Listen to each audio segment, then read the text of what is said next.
My name is Jamila Smith-Loud. I work as a part of the trust and safety team at Google and as a part of our research team. And so our trust and safety team, I think, broadly has a mandate around preventing harm to users, around preventing abuse. And the track of research that I work on is primarily focused on AI ethics and social equity and how that applies to our work around ML fairness and ethics related reviews. And so I would say that this presentation will be very different from what it seems like the prior presentations have been, in that it's not a technical presentation, but really trying to kind of offer and almost advocate ways in which we can approach frameworks of development to understand social technical problems. And so I think our team is really invested in hiring social scientists and hiring people with backgrounds in research and evaluation to partner with our product teams to really understand questions around fairness and ethics. So this is just kind of one of the ways in which we're thinking about it, but I think there are multiple methods and ways that teams are doing this assessment. Our team really does work a lot on establishing frameworks for social technical assessments, as well as doing kind of adversarial testing of products, like really going in with almost journalistic approaches to breaking the product. How do we develop data sets and test the product on the things that we're worried about it not, and test it for the groups that we're worried about it not working for. So that's kind of the approach we take. We're a super small team, but definitely work across the org. We work a lot with our research team, a lot directly with partner teams who are thinking about it.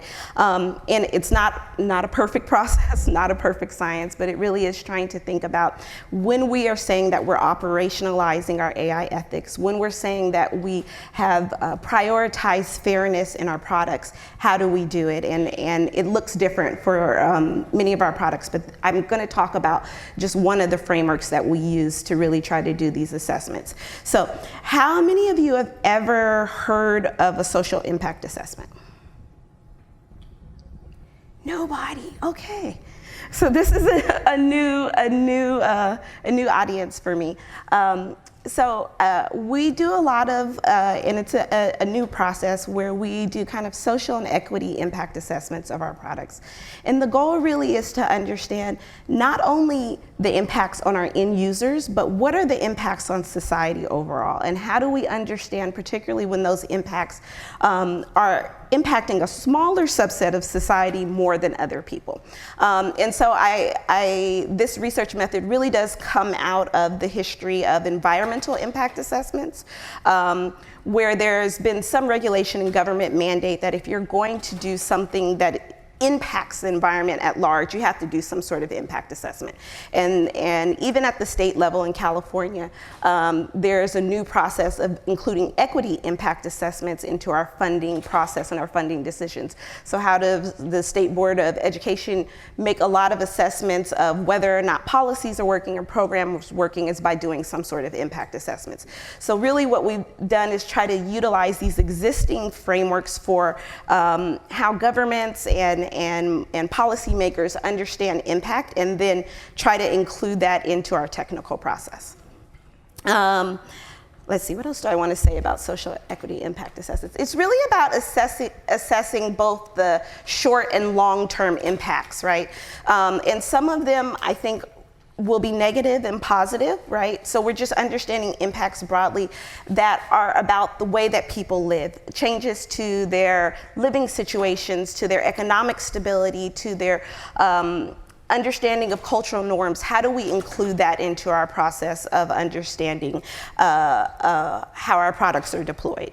So what do I mean when I say impacts and people?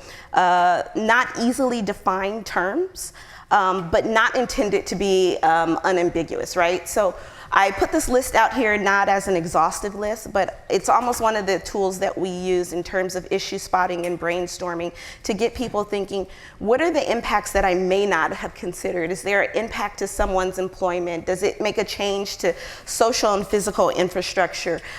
Is there a specific community that has been historically or systemically marginalized that I need to be aware of? And so, of course, our legal and comms teams are like, don't show this list, and I'm like, but it's not the be all. It's just a starting point. It's a way in which we start to brainstorm an issue spot as a group.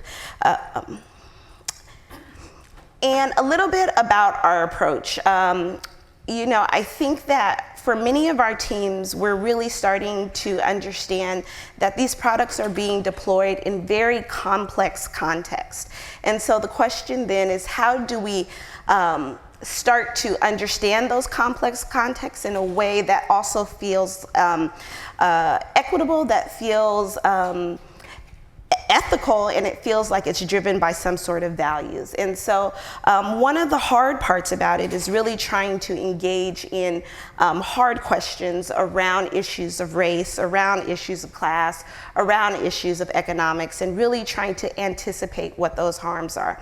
I think one of the biggest challenges of this process is translating these types of findings to purely technical teams, and really trying to translate things that we don't know if they're going to happen. We're really trying to anticipate potential harms, and then how do we translate that into technical fixes and to conversations with technical teams.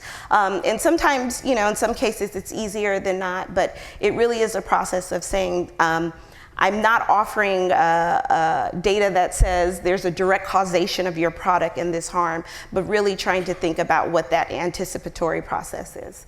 And then really, increasingly for a lot of our issues, particularly around ML fairness, it really requires us to center the voices of the communities that we think are most impacted.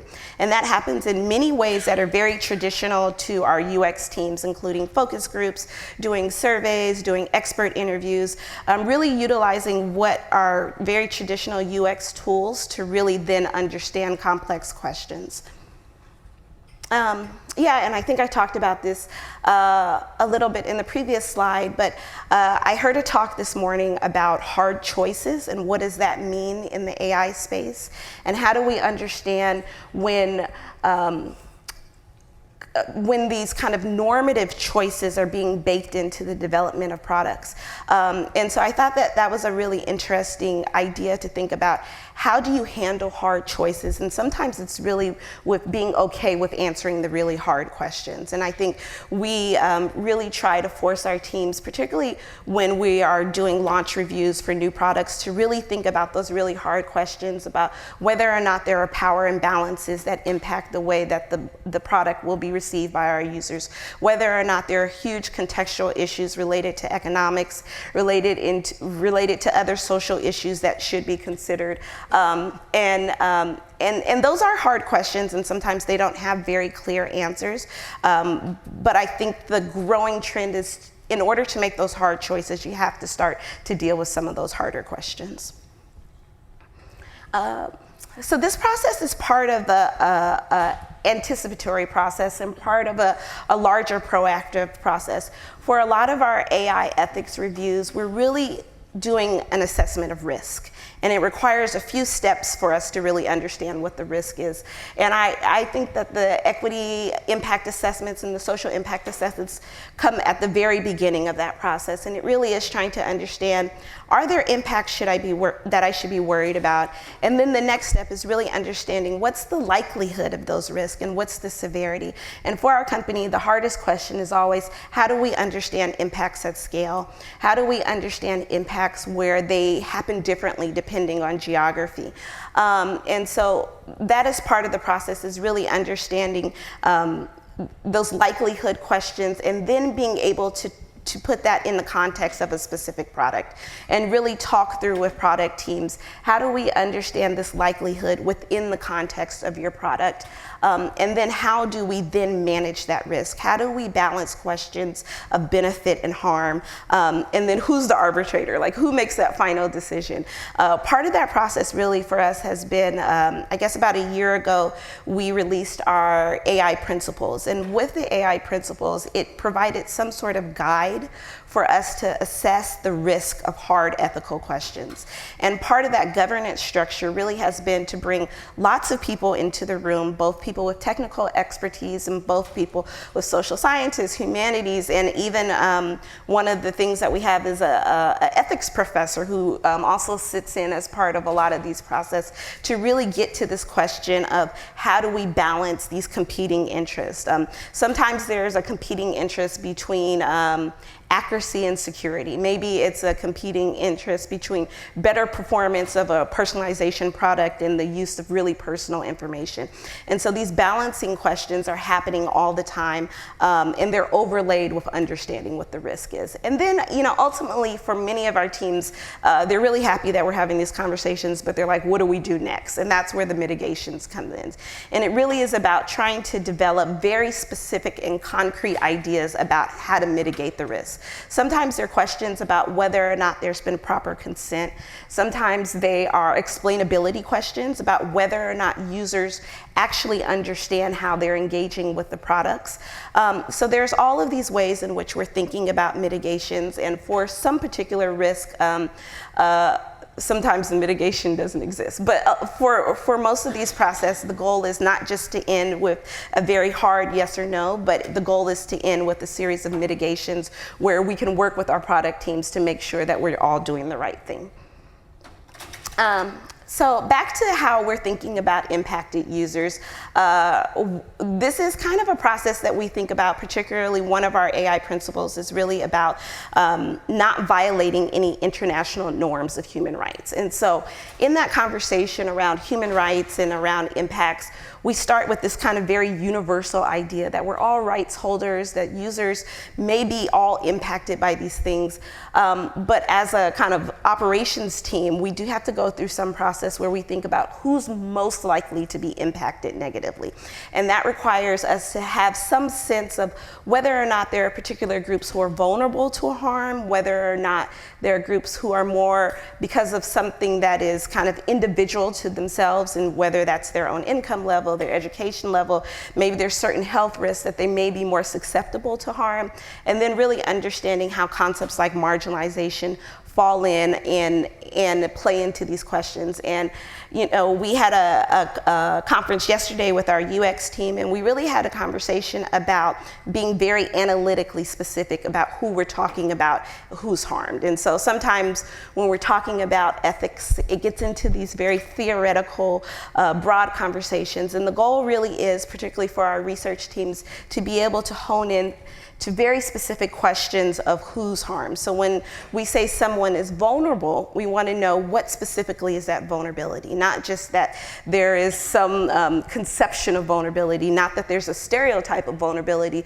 but that there is some very specific impact that we're worried about in that product context. So this really was part of another presentation, this slide, about how do we be analytically specific about who are the impacted users. So, I put this slide in here around data disaggregation, and prior to coming to Google, I worked in government for many years and worked in nonprofit for many years.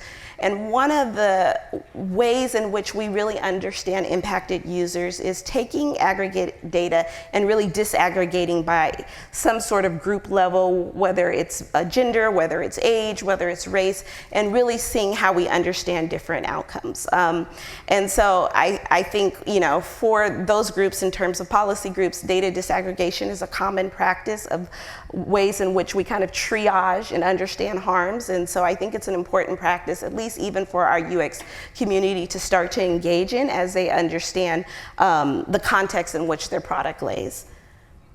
And so, with any big data project, I think there's a principled approach that really helps to make sure that it's done correctly.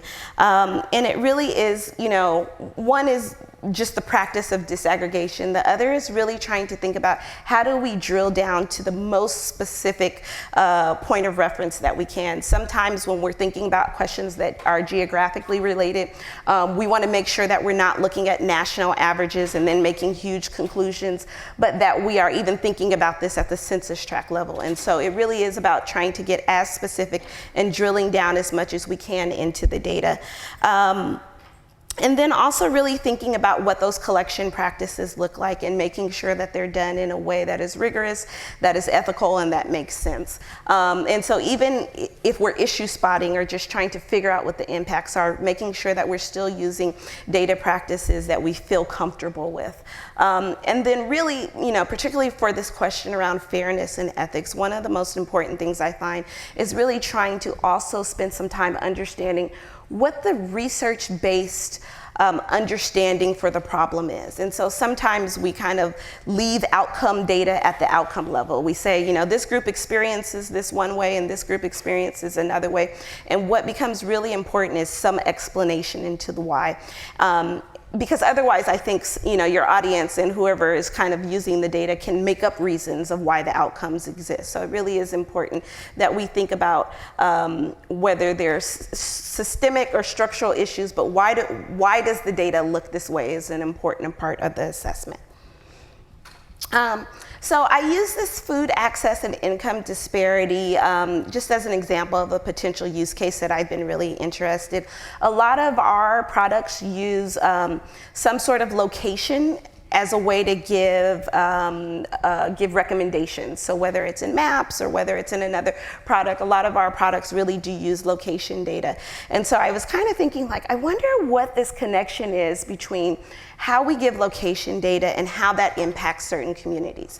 And then really trying to think about what are the impacts I'm talking about, and really thinking about one that came to mind, and this data actually comes from the USDA, who's constantly collecting data around food access and what that looks like, at least at a US context, what that looks like in different places, and where are issues of not having food access and income particularly a problem. You can see kind of in the green shaded, and this is a super broad map, but I find it to be really interesting to get our teams thinking that there are huge differences in the way that people engage with these types of products, and sometimes the differences can just be seen by looking at a map. And so, I think for a lot of our teams who have not ever thought about this from a social science perspective, they're like, why are we doing this, Jamila? Why are you showing me these maps? Why are we talking about this? And what we're really talking about is trying to understand the overarching context of the issue and how that then impacts your product.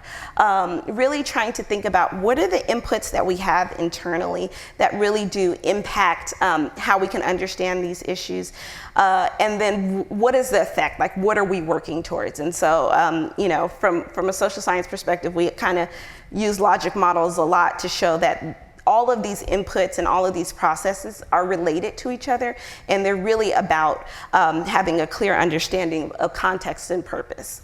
And so to dig in a little bit deeper into kind of this process of anticipating and centering impacts, and still thinking about the food access example. Again, really thinking about what is the context and really understanding things like how displacement and community distress impact the way people use certain products, the way that they are comfortable with sharing their own data, and then really trying to think about, are there community-based kind of mitigations in terms of, do we work more with small businesses to make sure that they're included in the data that we're surfacing? Do we work with community groups to understand what are the impacts of certain communities who might only have unhealthy food options? How do we understand that as part of our larger process? And then, I think one of the most interesting things is really trying to think about what the constraints are. And for all of our teams that are moving really fast, time is a constraint. Willingness to spend the time to understand kind of a different mode of thinking, to include a different set of data. I always say that I think community data is really important, and it's very different from the data that many of us are used to working with, but provides a really, really good foundation for understanding how users are engaging. And then, sometimes it's just a comfort level of how do we translate these very social concepts into technical fixes. And I think for me, acknowledging those constraints in the beginning has been really helpful in our partnership with teams.